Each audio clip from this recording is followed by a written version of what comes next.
di entrare nella questione sindacale, volevo che il direttore Rosato tracciasse un po' la situazione aggiornandola con gli ultimi dati di questa crisi. Direttore. Devo dire che purtroppo le previsioni che avremmo avuto un impatto sull'occupazione e sulla tenuta delle aziende della crisi finanziaria, come abbiamo detto anche altre volte, si sono purtroppo verificate.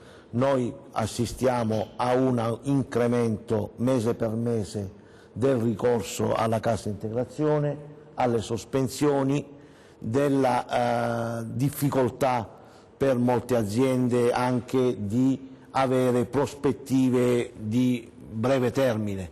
Questi sono dati reali. Ultimamente adesso abbiamo tracciato, noi facciamo un rapporto mensile sulle crisi, in marzo abbiamo avuto quasi un raddoppio rispetto a febbraio, che già era il raddoppio di aziende che aprono procedure di mobilità oppure che poi dopo molte volte si trasformano in ricorso agli ammortizzatori sociali, però la tenuta degli ammortizzatori sociali noi sappiamo è a tempo e quindi non ci sono, come dire, prospettive rosee. Ovviamente tutti quanti siamo legati a questa attesa di sapere se veramente in autunno ci sarà una ripresa, se alcune di queste situazioni di crisi aziendale si potranno risolvere per il meglio. Grazie. Sentiamo